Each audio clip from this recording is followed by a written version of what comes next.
It's unfortunate that it's being made into a governance issue, which it is not. I mean, I think it's really about perception challenges that have actually created these kind of unpleasant kind of situation. But I think personally, I believe that what the board is doing in creating a very formal channel of communication with the promoters hopefully will start seeing these kind of issues subside. As a board member yourself, Mr. Murthy has said that the issues have been largely with the board and not per se with Vishal Sikka. So where do you really stand on this? Because he's saying we back Vishal Sikka, but it's the governance breakdown at the board level really. So personally, I don't believe that there are governance breakdowns. Yes, there have been concerns and issues expressed by Mr. Murthy and the promoters. But I think these are more to do with perception issues rather than real breakdown of governance systems. I think as a board member, I can certainly say that there has been no breach in governance issues.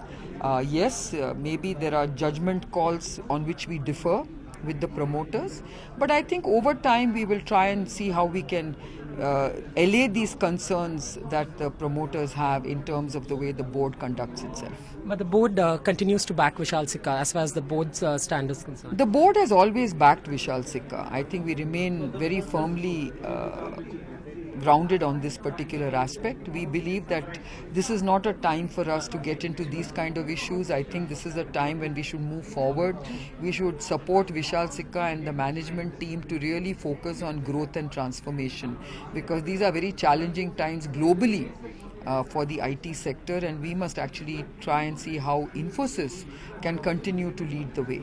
Lastly, the larger issue has been the severance package that was given out to a few employees, including CFO Rajiv Bansal. So, as far as Infosys stand is concerned, that all due diligence was taken care. The committee had also looked into it. So, how would you read into the entire controversy around the severance package that was? Because former CFOs Mohandas Pai and Bala say we were there, we never got a severance package of this kind.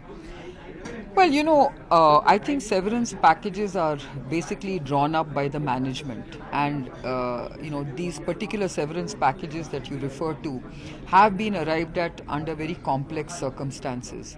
I think we have to leave it to management to make these judgment calls. Find us on Facebook at facebook.com/ETNow, and don't forget to click the like button. You can also follow us on Twitter at ETNowLive. To stay updated with all our programming, hit the subscribe button on our YouTube channel by logging on to youtube.com/user/ETNow.